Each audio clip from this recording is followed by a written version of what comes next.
What's up, everybody? Welcome to another Thirsty Thursday edition of Fourth and Go here on the Heat Ratio Sports Network. I'm Dave Gleckner. That's Marc Thomasine. We're going to get into a lot of good topics tonight, including the Eagles hiring their offensive coordinator and some other nifty moves behind the scene, including a defensive line coach. And we'll get into that as well.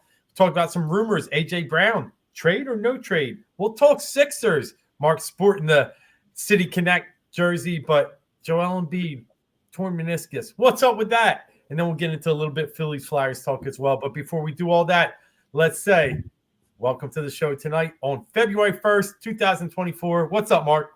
What up, what up? You know why I'm wearing this shirt, right? Well, Maxi's not playing tonight. Maxie made the All-Star team. Oh, good. Yeah, yes. He's an All-Star reserve. So that, to me, what up? You know what it is. The whole nine. Anyway, thing is, I feel like it's a win for all of us. Of course, like we find out the Embiid news right before they announced the All-Star reserves. But my whole thing was he's got to get in there. And like looking at the fan vote had him like fifth. That actually the players had him voted as a starter, as a starting guard, him and Halliburton. Yep. But obviously they weigh the fan vote 50% or whatever. But I think it's just a win for us. It's like, obviously we knew the treasure that Embiid was, but to draft Maxey where we did, I feel like it's kind of like a little win, something you can put in the pocket and just say, we watched this kid work his ass off to become an all-star guard. And there were a lot of good players who were snubbed.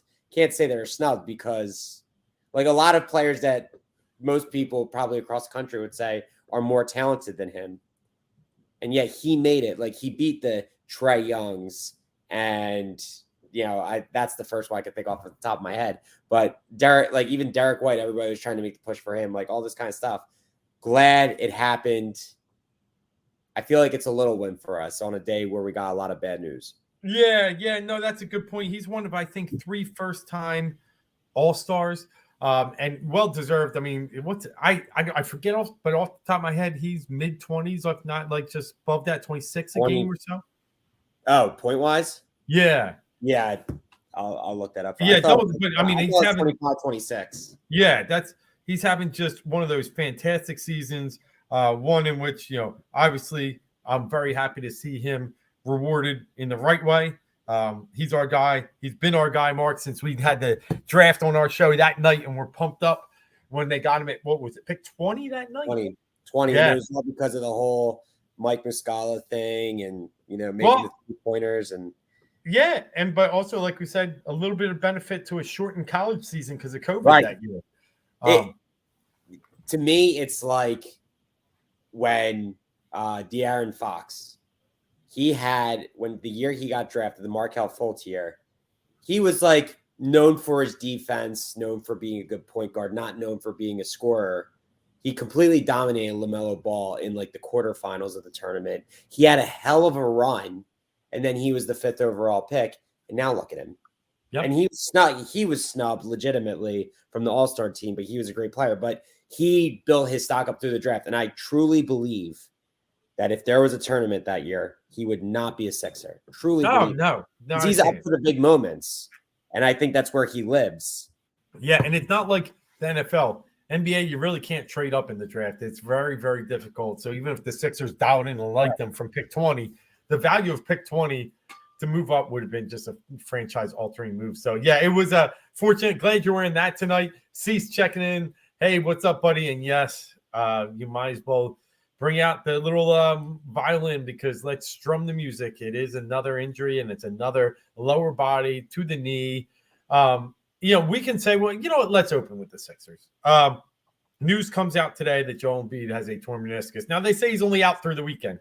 You know, I don't know, but the optics are all bad. Facilitating a plan. They're yeah, the optics are just terrible because he sits out last minute in Denver. Last minute scratch, let's say on Saturday night, they put up a heroic effort without Maxey, Melton, Tobias that night, and Embiid, and almost pull it off. It was like I was sitting there with my family because it was my son's one birthday, And a bunch of people, everybody's like, I just love watching this team tonight. It was just a great effort.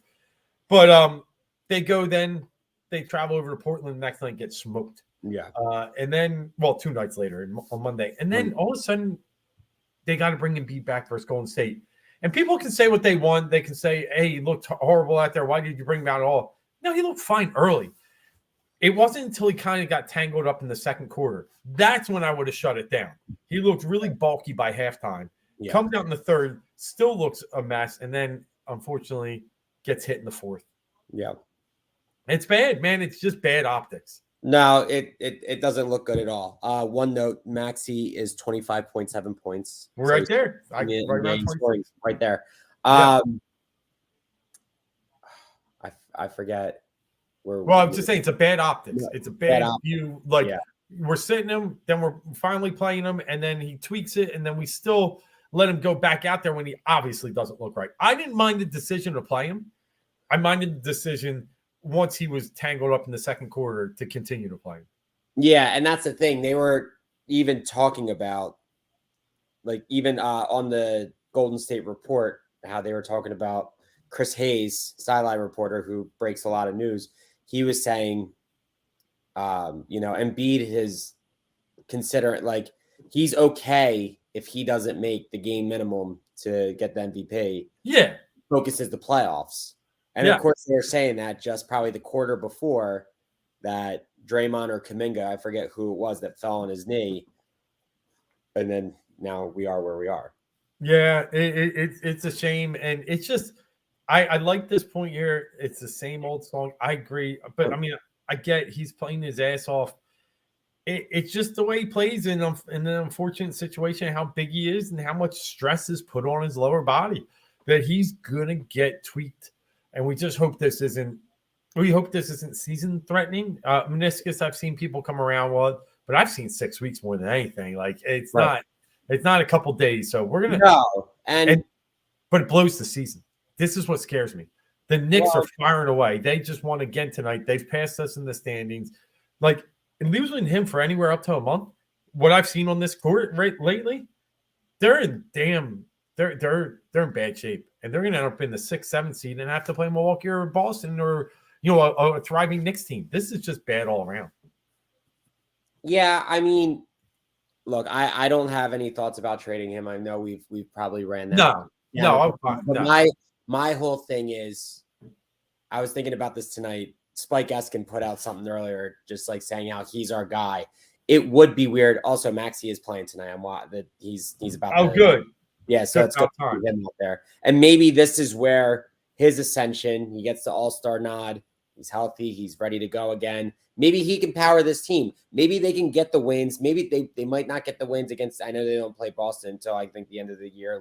They don't play those teams. But maybe he can be the guy that wills them to, a 500 record without Embiid. I think that it's possible that they can do this. So – my thought with Embiid, he's our guy. And he's put on for the city. I know everybody loves to complain about him, but the one thing is he does give his all, whether it's to win an MVP or not. You can tell, and especially now that it's become his team, he took a role. It's been well documented. When he first got into the league, he was very to himself, just played his video games in the room himself. Then a couple years ago, he had to start being the mature one in the room and start getting it together. But then you have the whole Ben Simmons drama and you have James Harden. This is the first year that he could be okay, I got to get the guys to follow my lead. And he's finally been doing it, whether it's the Nick Nurse effect, which I think has been a huge help. I think he has a team around him that's, supports him through and through. So the amount of time that he misses, I think it's probably best if he misses a month or so, because the opportunity and the hope is, yes, you might have a harder draw first round, but if he's healthy and you really get the best version of him, maybe you find your way through it. Maybe with a dysfunctional Milwaukee team this year under Doc Rivers, you have the chance. I think it's your best chance for a healthy Embiid going into the playoffs. Oh, I know. There's no way I'm playing without it. I'm just saying that their season might be done. I'm just being honest, and and being reflective on how they've played without Embiid this year. I think somewhere in the 2-12 range. It's really bad. And like it or not, you can't play, and he's got to sit. And I do hear your point potentially that they could sneak a couple of people, and now he could be fully healthy going to the playoffs instead of a banged up Joe going in 70 games. Like he's missed a playoff, at least 1 or 2 playoff games every year. That Yes. I know Brooklyn 2 years ago, last year, Boston he missed a couple of games. See the thing. We have this injury against the Hawks. He did miss a game or 2 against the Hawks, and then did get his knee kind of cleaned out. So I do think it was meniscus. I think you're onto something there. He hurt something in his knee against Atlanta, had surgery after the series. I actually feel like the injury came during the Washington series that year. It did. And then the game that series was against Atlanta. And then after the season, they were like, this is something that he should get surgery on, but they can wait until after this season. Yeah, I guess it matters. And look at it, was against Washington. He did have a torn meniscus and played through it in the playoffs and then got repaired. So, yeah, we'll have to see how big of a tear this is. It is going to impact, obviously, his MVP candidacy. And I'm with you and I'm with him. It doesn't matter. Got it last year, and they can take whatever they want from him. If he goes and averages 36, 37, a game and leads the league in score, like, you had a fantastic year. You just didn't play enough to qualify, and I'm okay with that. There's a bigger picture now, and a more mature Joe understands that. So it's a little disheartening. Shaq even said tonight, he's like, he was the clear-cut MVP. Yeah. Before this injury. Like, there's no doubt about it. He was playing like the best player in the league. So, and that's coming from him who, doesn't run to give compliments. Like, you have to earn No, he loves Joe, but yeah. He does, but he's been very critical of him, not in a negative way, but like if he's going to call it how he is, he's going to call it like he sees it. Yeah. What's up, Dan? Thanks for checking in. Dan? Yeah. Sty Guy Sisters. It's my boy. Nice. But here's the thing. I'm a betting guy, and obviously, track some of those MVP odds. And there was about a week or 2 ago that Embiid was only minus 120, even though he's a clear favorite, because he needs that clear threshold of like 69 or 67 games played. And that was the only reason you would bet against Embiid and bet for someone else. Right. Sure. Well, he was the clear favorite, was going to win it, except for that threshold. Now he's not going to get there. I didn't touch it, by the way, at the time, but it was something I was like, oh, man, I don't know if I want to bet on his health because it was so easy for him to win it. But now look at it. But now the odds are going to flip for sure. And let's just talk about the team in general. I mean, there's just I love seeing some of these guys get minutes and hopefully, get themselves more confident if they're called upon in the playoffs. You're seeing a lot of KJ Martin here or there. You're seeing some Springer too, which I like. These are guys that you would have never seen Doc play. Sure. Morris looks very solid. I'm good with that. Obviously, and I think we've talked about this, I love Pat Bev. I love seeing him out there. Yeah, he's floor too. Love it. Scoring. He's been scoring in the absences. Yep, Oubre getting a chance to be really primary scorer on a team. So we'll see how it reacts with Maxey tonight. But they got to find themselves a win. Utah's been playing very well at home. I think they're like 13-5 there in the last 18, and they score a ton of points. So it's going to be challenging, but they got to find themselves to get some of this momentum back because otherwise it's an 0-5 road trip, and that's not good. Right. I think they have a chance to turn this around. I think they have a chance to bring it back.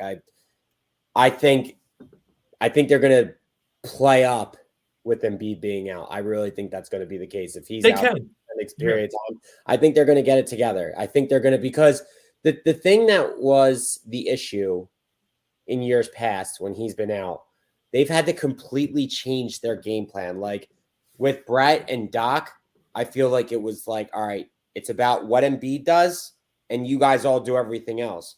I think the system that Nick Nurse has installed as being a much better coach than I think both of them, like X's and O's guy, I think he's able to say, okay, this is what we do with Joe, this is what we do without Joe, but we can kind of make this seamless to where we're not reinventing the wheel when he's not there.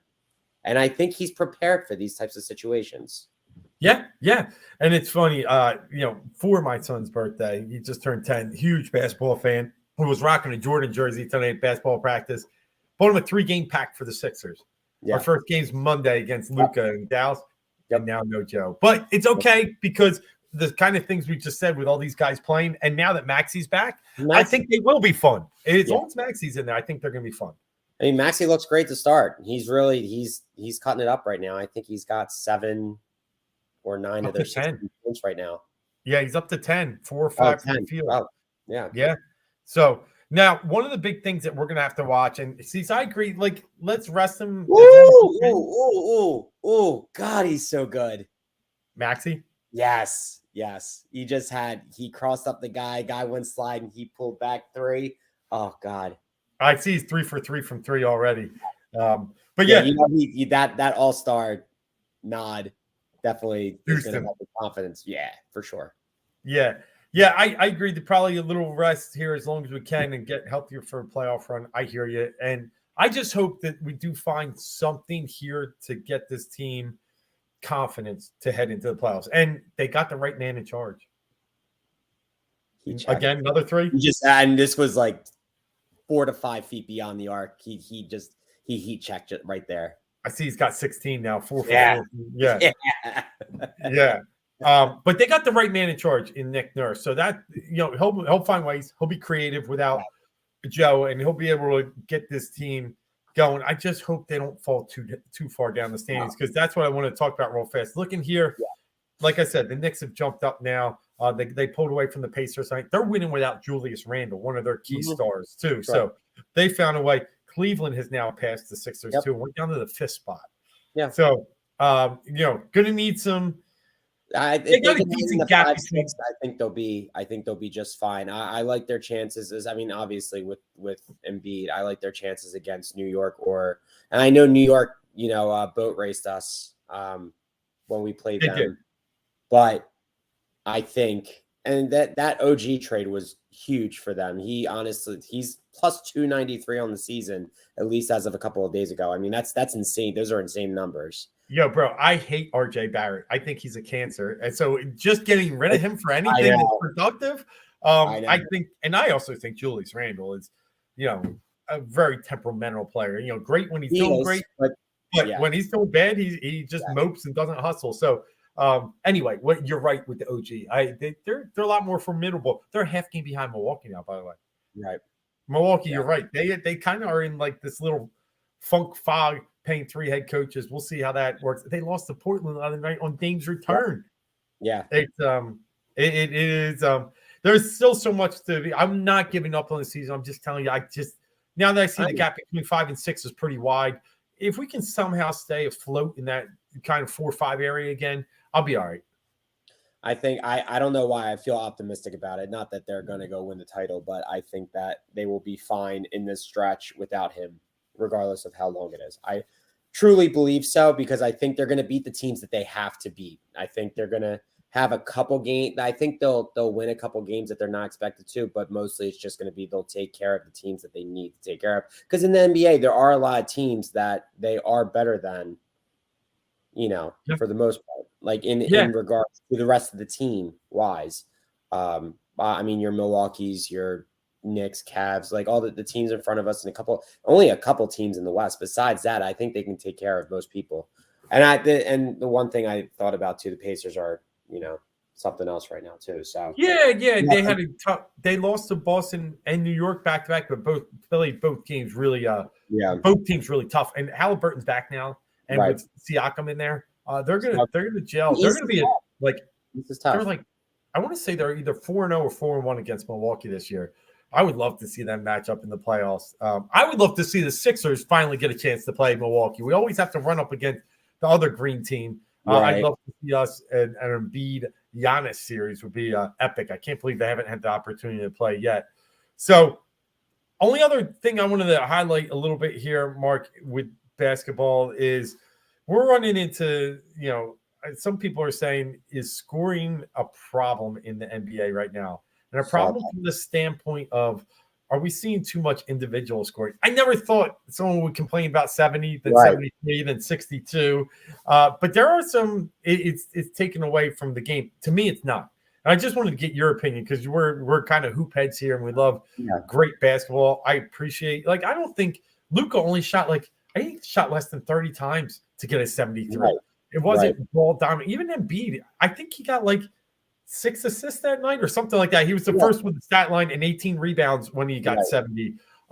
Their ball was, it still moves a little bit, and you got to appreciate good basketball. And to me, it's not a problem when you see these guys put on miraculous, great displays like they have. And of course, they meet up on Monday night again. Sure. So I think the thing with Embiid's, at least speaking on that, because watching the game and really being in tune with it, he had 18 rebounds, as you said, early in the game. And I think I said the same point last week. Early in the game, he was just out hustling and out rebounding. He was all over the glass early in the game. So he was getting second and third chance opportunities. That was a lot of his scoring early on in the game. And then he kind of moved out and went to the post and was pulling up, from 12, 14 feet, hitting that dagger from the free throw line. No, I don't think it's a problem. I can see why, the game has changed. It's more of an offensive game. That is clearly what the NBA wants, just like the NFL. I mean, look, they want it to be fun. They want scoring. I don't fault them for that. It's not like, the hardened fouls that he gets every single time. That's not what we're watching. We're not watching like him take a crazy shot and going into it. We're not seeing that. Yep. I think the defense could always be a little better, but they have made the game. They changed the game for the way it's played, the way that you play defense. But I think it's a good thing. It's really a good thing because it gets people involved. Think about how many people like Minnesota, Dallas, Philadelphia, Phoenix, they all had guys who crossed that 60-point plateau like in 1 week. Like that's going to turn eyes. Everything on SportsCenter. It's not like, Embiid had a good game with 30 points. It's like, no, he had 70 points. Like Luka had 73 points. Like you don't see this often. Maybe there was something in the air with it being 18 years since Kobe's 81. I don't know, but there's nothing wrong with it. Now, if any Joe Schmo is doing now in the regular, then I would say we have a problem. But these are elite guys, elite pure scorers who are doing it. Cat, a little surprised about. I mean, he was daggering from three. It's not like he was doing it all in the post. That's the only one where I'm like, meh. But he's still a really good player. He's had all the. He is. But I mean, Booker, Luka, like you. Yeah.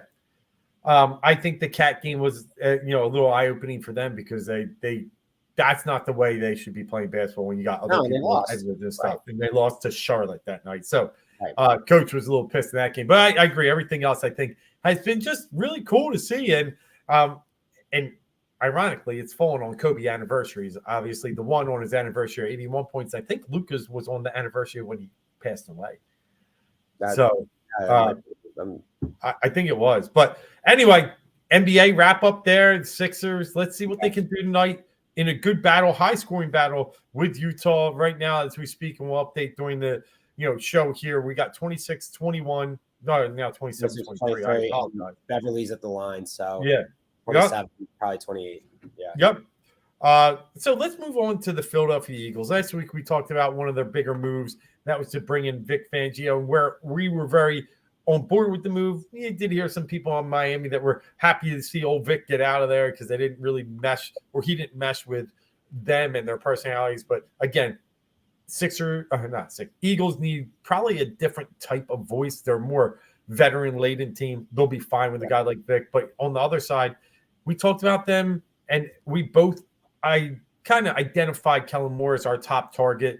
I did say it would be interesting if they were able to kind of reel in Cliff Kingsbury, and I would have been fine with it. But Moore was definitely the eye of our prize, the apple of our eyes. And we got him. And Cease checks in, he will bring me more creativity. Yeah. He is a guy that puts people in motion. He is a guy that tries to kind of identify mismatches. And he is a guy that has led some top offenses. People point out the year that Dak threw his 15 interceptions, but the year before that he went 37-10. This year he goes 36-9. So Kellen Moore coached number one offenses in Dallas, and they'll say, oh, they didn't run in LA. Look, nobody could have ran in LA. I'm telling you right now, I watched the game. Eckler averaged 2 yards a carry because that offensive line was atrocious. They've never fixed that thing, so he could do it. Would you keep running if it was 2 yards a carry? No, I would not. So I can't blame him on that. I'm really pumped. I'm really amped, and I'm excited about bringing Kellen Moore here. How about you? Yeah, I completely agree. The big thing is two things. Obviously, you hit on the motion. Like you saw, especially like for San Francisco, teams like San Francisco, Miami, Debo and Tyreek. What they do, they move them. They keep their cornerbacks moving, whether it's they switch off from side to side or that guy has to follow them. And they run towards the tight end, then they run back and turn around. You keep the defense guessing. The one thing the Eagles did not do is keep the defense guessing. I mean, Christian McCaffrey, Nick I Bosa, agree. we've all gone out there and said they're predictable. We know what's coming. Like we can see what's coming because we don't do anything different. We don't change it up. So the fact that he loves to use motion, that's going to be great. I think Devontae is really somebody that you could like, and that people are saying that Devontae is going to be the guy that benefits the most out of this. And I believe so. He's really that type of receiver. Like he's honestly like, I think AJ Brown right now is the better of the two, but Devontae is actually skill set wise a better receiver. I think he's the best route runner in the NFL. He's not the fastest, but I think he's the best. He's so crisp. I was thinking about this. I was on a walk today and just, I don't know why I was thinking about this, but just he literally can cut on a dime. And there are so many times where he just gets so wide open because he does not telegraph his moves. Like when he's going to make a cut, you don't even see a windup. He just does it. He's so smooth. His footwork is amazing. So he's going to benefit. You're going to really utilize his speed. And I think we're going to be able to do more with that. That's one thing. And then the other thing was, he is in 2022, the Cowboys were the best at picking up the blitz. They were number one in the league. After we saw what happened, especially the last 6 weeks of the season, where they could not, stop a cold from coming in, Kellen Moore will be able to, and especially if this line is mostly intact, they will be able to pick up blitzes. They will use the running backs and tight ends more in blitz pickup. I truly think that that's going to be something that we see. They needed a new voice. They're going to, they wanted to keep Nick there. Fine. We made our bed with it. We got that. But they brought in a young, innovative offensive coordinator and a veteran savvy defensive coordinator. I like what they did between the two moves. I really do too. And good news, Jeff Statlin's coming back too. So, offensive line will be intact. You talked about bringing up the blitz or picking up the blitz. He'll work well with Kellen Moore. They'll find ways to get this thing figured out. That's what teams are going to want to come into the season against the Eagles, especially Jalen Hurts. Some other news out there, not solid yet, but the quarterback coach out of LA could also come with Kellen Moore. Doug Nussmeier. He's still technically under contract. That's why you haven't heard that move yet. But it would be interesting because he's been attached to Kellen Moore in both Dallas and now LA. So I think that would be cool if you have some, friendships in the room and some continuity to bring along. But, I think the Eagles are making a lot of decent moves. They hired Seattle's defensive coordinator, right, as their D-line coach. Did you see that move? Clint Hurt? Yeah. Yeah, I did see that move. Guy's huge. But did you see his first quote? What was it? What they I don't want my big guys running backwards. Right? Yeah. Yep. He doesn't want him dropping back. Was he their DC last year? I thought he was. That's what I heard. He was actually their defensive coordinator, and now he's coming back. I mean, obviously, it's what happened when you bring in a new staff. And they hired their new coach anyway, in Mike McDonald. Yeah, he's enormous. I agree. Tank. Yeah. What's that? He's a tank. Yeah, he was the DC last year. Nope. Which is weird because we got Sean Desai from Seattle as well, right? So 2 years in a row we're getting there. But this time this guy's coming in just to, help out Vic. And I love it. It's just a new – as much as I was worried about the freshness we would have bringing back Sirianni, it does feel fresh now all of a sudden with these two dynamic pieces and successful NFL coaches joining the squad. So I'm kind of amped up. I'm back. I'm okay with Nick being around now that he's building his coordinators for success and how he has allowed him to build for success. Well, that's the thing. I think at this point we got to get over what we did, and I think we have. I think we're like, look, it is what it is at this point. Getting good coordinators can definitely help. I mean, think about it. Both the coordinators that got them to the Super Bowl are gone. So it's a new start. They kind of had to make shift last year. I mean, think about it. you only brought in Brian Johnson because that was Hurts's guy, and you only brought in Sean Desai because you were late to the party in getting a defensive coordinator, and there weren't options like there were this year. There are a lot more options this year, and really the guy that you wanted to bring in, you got this year. You wanted him to be the guy last year since he was doing special assistant stuff at the end of the year for you. So,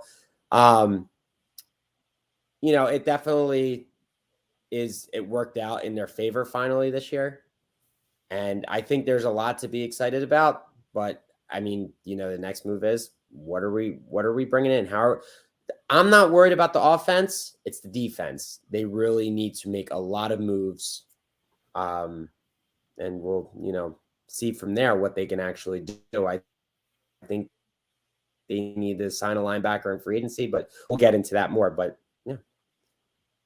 Yeah. So to answer Adam's question there, like, I think the Fangio move's great.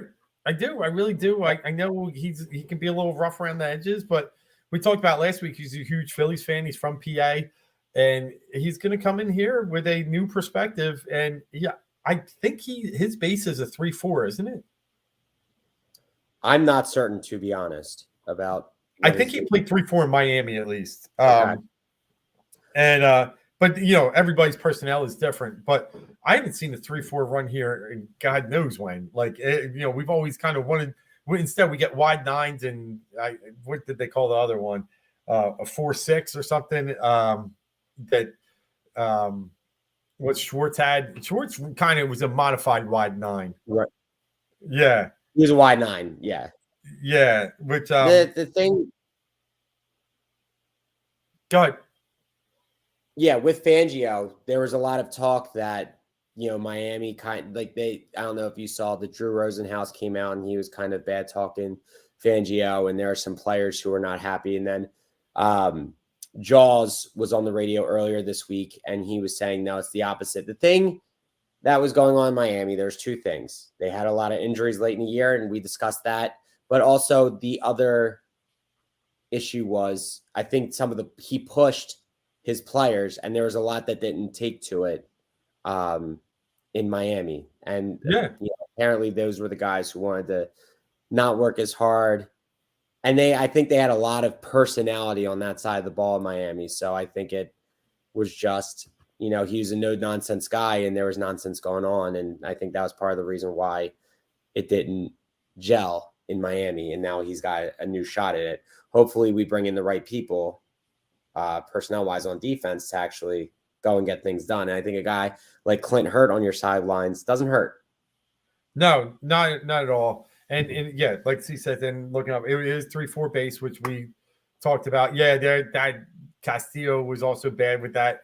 Yeah. It was a wide 9, I think. Not necessarily. Yeah, but we're still on the same page here. That was a Andy Reid, like, what the hell are you doing? He was your offensive line coach, and now he's all of a sudden a defensive coordinator. That was panic. And you know who we lost in the middle of all that?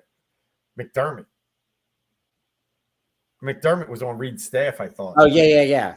Yeah, I think he was all right around like the Castillo days. But Buffalo and then so everything is kind of positive. Vic will also, what I read about him is he doesn't tend to blitz a lot, and that goes back to some of the other theories behind what was successful previously under Schwartz. And I know Gannon didn't tend to blitz a lot. I know we thirst for a blitz here.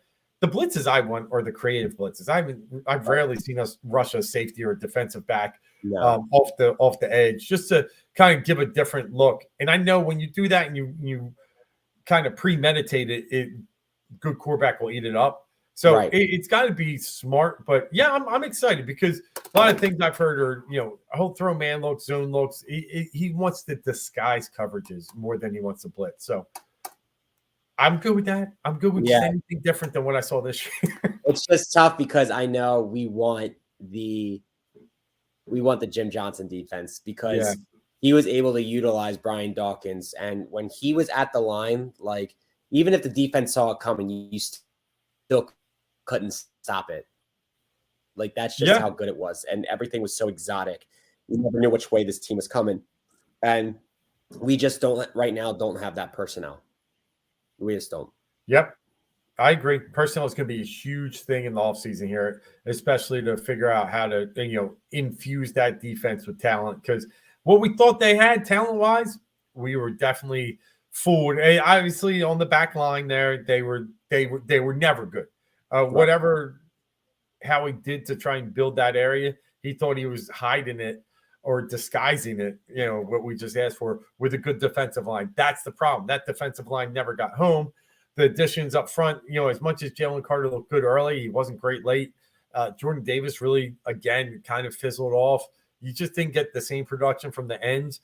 And, you got Sweat and you got Reddick, but you got nothing else that creates any havoc back there. And those two guys, they're easily pushed off the line and the holes are open because every defense knows, or every offense knows what they're doing. So I agree with you. I think that they just need a lot of pieces. They're really lacking for talent on defense. Yeah, I mean that the thing is this offseason and the season is going to be predicated on what they do in the offseason. So it's a lot of work. We'll see if they have it in them. Yeah, so the question here, Banjo, so it depends. It's not as much press coverage, but he will show signs of it. So he is a little more zone based, so you don't see a lot of press up on zone base, but you will see, zones will play. Hopefully, he'll play a little tighter to the line than Slay being 10 yards off. I'm okay with that. I don't need necessarily press, but like you, I think this is what you're alluding to, Adam. We just need to see some. You can't just give up these free 8-yard, 9-yard hooks. So, but I think that's he will. That's been something they've been doing for years now. Yeah, they got away with it last year, but for the most part, I mean, it goes back to 5, 6, 7 years ago. They were still playing. Like, I just remember that one Tennessee playoff game, 3, 4, 5 years ago, and in overtime. Or I think it was either what led into overtime, but the Eagles were playing 12 yards off and they needed 10 yards to get the first down. If the Eagles stop them, they control and win the game. But they were playing so far off that they got the first down and they lost and they ended up losing the game by a field goal. Like, those are the types of things that this team has just been doing for a while. Is it the personnel? Is it just the, that was Tennessee. I remember still to this day. While ago. Yeah, whatever that stuck out because it's just like we literally said get the first down. Yep. Literally. So I think it's going to be a while before we see them actually play continuous press, but we'll just see if like all the can tackle them. Like, you don't get burn over top, great, but they get the cut and weave down the field and less time that you have. And the reason why we were good in 22 is because we trusted our run game more and we ran the ball. So we gave them less time to do that. But this year, when you don't rely on the run and you're on defense a lot, your defense is getting winded because you're giving them all this opportunity. So, playing zone when you have a good running game is fine. But when you don't have a good running game, it beats you up. And that's what we saw. All right, let's go to the elephant in the room. The one thing that's been swirling around this team over the past couple of days, and even he had to respond to it, that's A.J. Brown. There was news coming out that, I know who knows where it got leaked from. There's been reports that it's some personalities on the local airwaves that just want to rile things up to get some clicks and some ratings. But at the same time, it's probably impacted the Eagles enough that they've had to have some people, reach out to those in the business, say, no way, no how. And that's about trading A.J. Brown. I'll be the first one to say it. No. I don't know what went on at the end of this year. I don't really – that's hopefully just water over the bridge at this point because A.J. Brown is a special player. As much as we all love Skinny Batman and Devontae Smith, he can't be Skinny Batman and save this team on his own. I mean, they need a second guy, if not, Devontae's second. They're 1A, 1B. A.J. Brown's a phenomenal football player, a great player that I love here. And I didn't love how the kind of season ended, but nobody did. And I can't put that just on A.J. Brown. I can't see anyway. You're not going to find anything better. I've seen some talks about maybe is it T. Higgins that's a free agent, and some other. But again, T. Higgins is a good player. He's not a physical powerful player like an AJ Brown, I don't trade him, and unless there's an absolute unrepairable relationship. Right. But if it can get fixed up and we got the new energy coming in, AJ's my man. He's my dog. I'd go out there any day with him and play football. So how do you feel? So it's like this. We're here because of him. Yeah. That is the end all be all. And it all stems back to week 2 of the NFL. Now, I was listening to the radio and I heard somebody say that they knew somebody from Tennessee and they were like, well, how do you feel about AJ Brown? And they were like, what do you mean? And they were like, he's a diva, but he's your diva. So the thing is, like, you love him, but you know that you're getting the extra with him. And he's made it clear. And I know it's been noted before that I think his mental gets thrown off when things go awry. Like that's the word. But the whole problem in all of this is this all starts with him. He gets, he doesn't want to answer questions about what happened on the sideline week 2 against Minnesota, where he's voicing his displeasure with Jalen Hurts. Okay. And then he goes on a streak where he's, he has 6 games in a row of 125 plus, scoring touchdowns. He's right. He was at times probably around week 8. Like, could he even be an MVP candidate? He was playing that great. And then things slowed off when the offense started to teeter and go downhill. But he does this whole, I'm not talking. And I get it. Like, if you don't have nothing nice to say, don't say anything at all. I get it. But then he even saw the consequences of doing that in his teammates having the answer for him. And the thing is, all this stuff that is going on is all stuff that he knows. And he's still, to this moment, trying to say, oh, I'm just trying to do what's right and everything like that. But you're not. And the actions that you're taking are not helping yourself out. Like, he scrubbed his Instagram around at the very end of the season. He scrubbed his Instagram of all the Eagle stuff. And then when he was asked about it the other day on Kay Adams' show, he said, it had nothing to do with football. What do you mean it had nothing to do with football? You took everything off that was related to football. So when you do that, you've made it known that there is an issue. You have some kind of issue, whether it's with the trolls, whether it's with the fans, whether it's with ownership, coaches, Jalen, players, whoever. Like, it's so contradictory, and it's all the stuff that he's doing. At the end of the day, he gets mad, and players get mad when they say it's the media. Sometimes the media, this all stemmed because of all the actions that he's been taking. And I know the media personality who put this out there was saying, would you trade AJ Brown to the Broncos for Patrick Surtain, essentially saying, like, yeah, we lose our best receiver to gain an amazing quarterback. Like, I still wouldn't do it either. It would be a great fit, but I think you need that. Like you said, Devontae can't do it all on his own. And I don't think there's really anybody besides like a Justin Jefferson or somebody like that you could bring in that could fill that same role. So you can't let AJ Brown go. And the other thing you got to think about is too, he's got I think a $41 million. Oh yeah. Yep. It costs so much money. And it's like, just to trade him, not to release him, just to trade him. Trade him. Yeah. So we're going to, no, Howie's not doing that. They're going to figure it out. I just wish that AJ, and I know AJ's kind of like, because he got traded from Tennessee, trying to like protect himself from because all he had to say is, like Kay Adams said, will you be catching passes as a Philadelphia Eagle this year? He goes, I'm just focused on my family in the offseason. It's like, dude, just answer. If you want to be there, just say, yeah, like, look, I know it's a business and whatever, but I do want to be catching passes. And it's like, and even Devontae Smith said he's not going anywhere. But like, AJ's almost making it worse. I get the media is a pain in the ass, but you also got to like put the stop to it. He easily could put the stop to it. There were 3 or 4 different times that she gave him layups. They're just like, just say this and appease me, and we'll all shut up about it. Yeah. And he just wouldn't do it. Just do it. Like, it's maddening just thinking, like, it's so easy. I hear it. So where are you though? I get it. No, I wouldn't trade him. I think it's okay. Good. Positive. Sorry, there's no positive impact of trading him. Patrick Surtain is the most is the closest thing to doing it, and even then, I still wouldn't do it.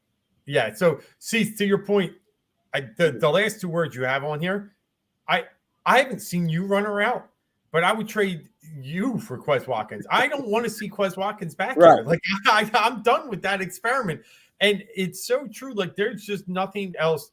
Devontae was by himself in that Tampa Bay game, trying to will the receivers, down the field. Yeah. He had an Eagles playoff record, I think, in yards in that game. It did the best he could to put on that cape that we talk about when we say skinny Batman. So, yes, I do believe they do need a better third receiver. And look, I love when Dave checks in. I've been hammering the Knicks. We talked about the NBA earlier in this show and how good they are, moving up to third in the East, only a half game behind Milwaukee for second. 9-0, you're right.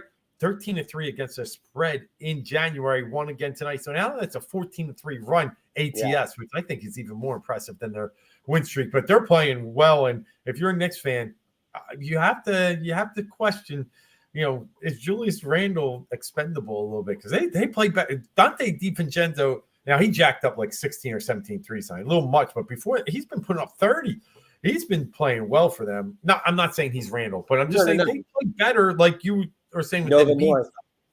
Yeah. Man, Nova North. But hey, talking to with this AJ, go ahead. Yeah. I wanted to say off Cease's point, because I saw something today. Now who knows? But here's the one thing that I think would make a lot of sense. They want us because they do have money, they can spend money, and I think would be a great third receiver option. This is kind of wish listy, but with Jeffrey Lurie and the way that he loves the pass game, I think this would be the perfect move. Bring in Tyler Boyd as that third receiver. Maybe with Boyd, I think Higgins is too, but Boyd would be a nice.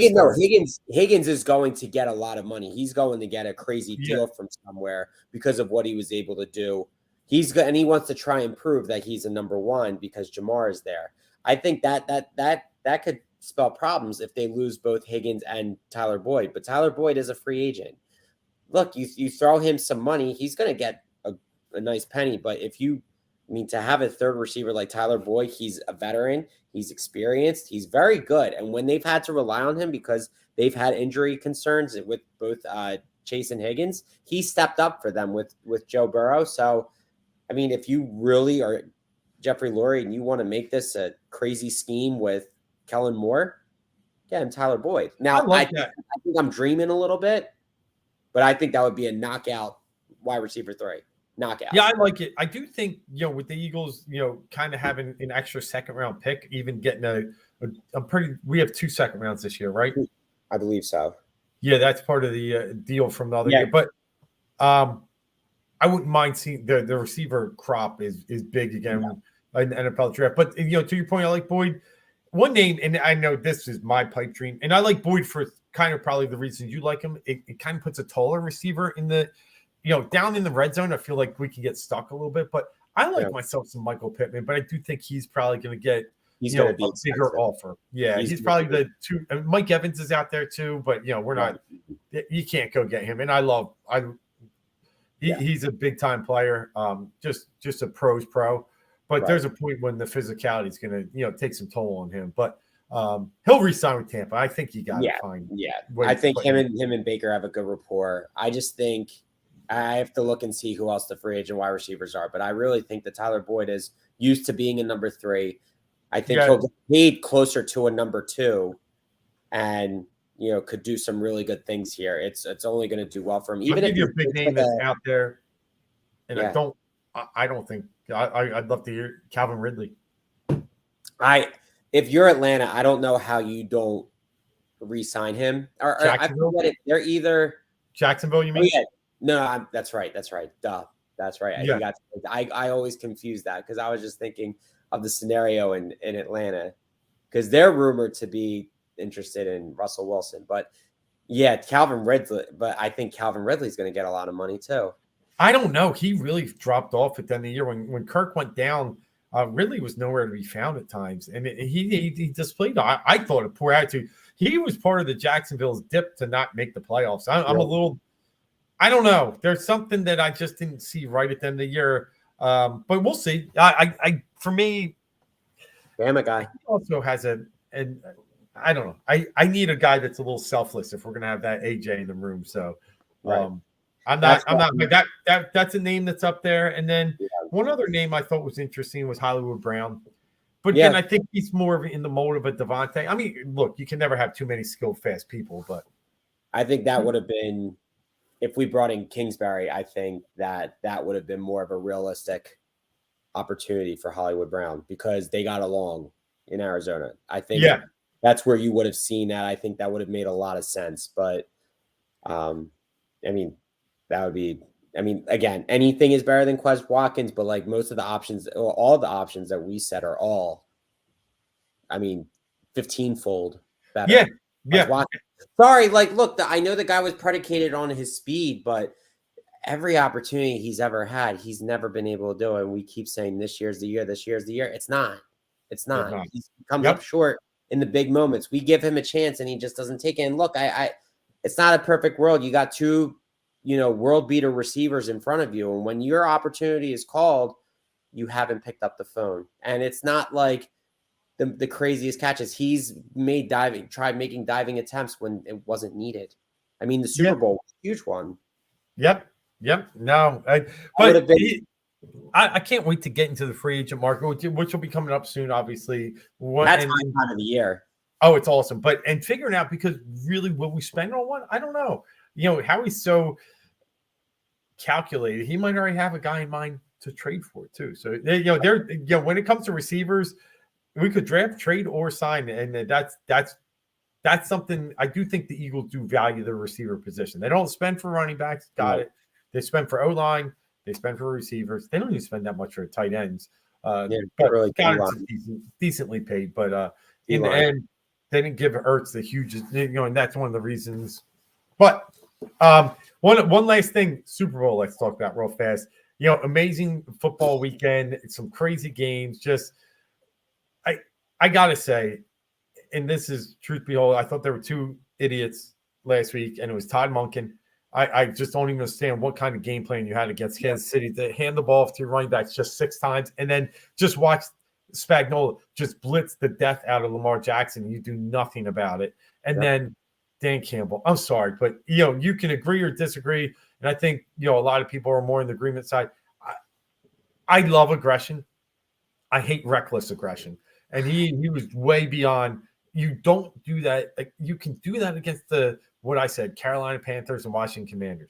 You can't do that against the best of the best. You can't leave points on the board, at least once. And people say, oh, Josh Reynolds should have caught. Yeah, maybe. I got you. But it was 2-3 times that he put his team at a disadvantage. I think, I kind of take the point where I'm a little in disagreement, but I think the second time he's got to just take the 3 there. I think the first, because his style has always been go for it. And I think what happens is when you clam up, because we've been on the receiving end of clamming up, instead of going for it, we've clammed up and took points off the board. I feel like, was it in the Super Bowl or was it something we did within the last year or so? Like, I think I feel like it was a Super Bowl. Well, I can tell you this year versus Seattle, we played really passive and gave them the ball back to win the game. We kicked the field goal. And I think there was a moment in the Super Bowl too. But yes, it's when you go away from what got you there, that's when I think bad things happen. Now, look, the bad things happen. They didn't catch the ball. They didn't convert. So take it for what you will. I think probably the second time he probably should have kicked. But I think the first time I had absolutely no problem with going for it because that's how they got there. And the Baltimore game, I mean, they really could have won it. And what pissed me off is all Lamar Jackson had to do is score 1 touchdown himself, and I'd be $800 richer. But he didn't for me because I had a 6-leg parlay, and literally I did like a super teaser on the points and the spreads, but I did anytime touchdowns by Lamar and David Montgomery. And so I did the Montgomery over. Got his end. Right.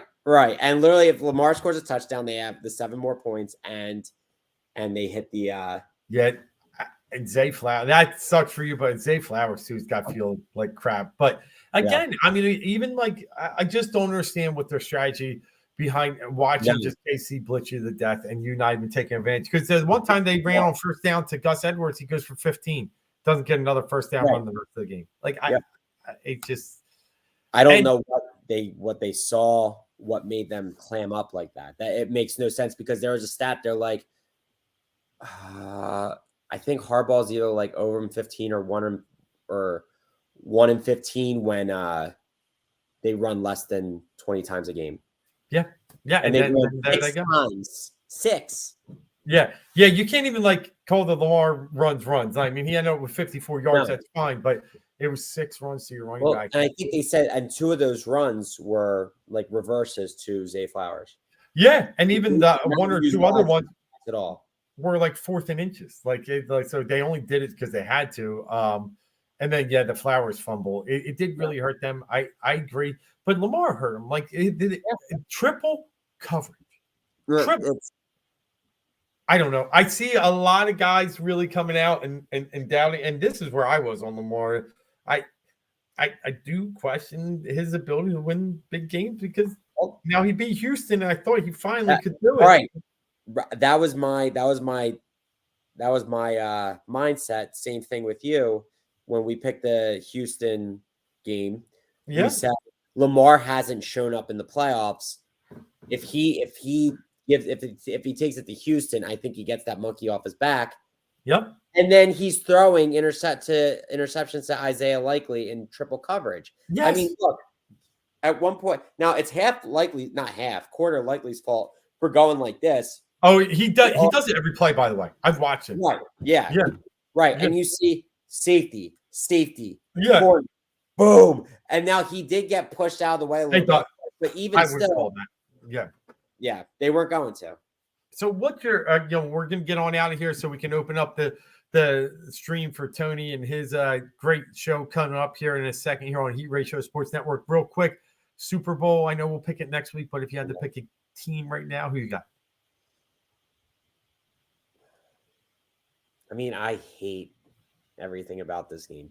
I know everything about this game. I don't like either team. It's really like I can't stand San Francisco. I can't stand Kansas City. Honestly, at this point, though, the only reason why I think I would pick Kansas City is because it's hard to bet against Patrick Mahomes, and it's becoming so hard. To bet against him because in every situation, it just works out for him. It does. I know. And I'm with you. And then on the flip side right now, and then I wish it could just end in a tie, but I love it. It's a great answer. I'm going San Fran early lean right now. Yeah. I just seen too many situations where that team should be dead and well below 6 feet under the earth or the ground. And Green Bay should have done it.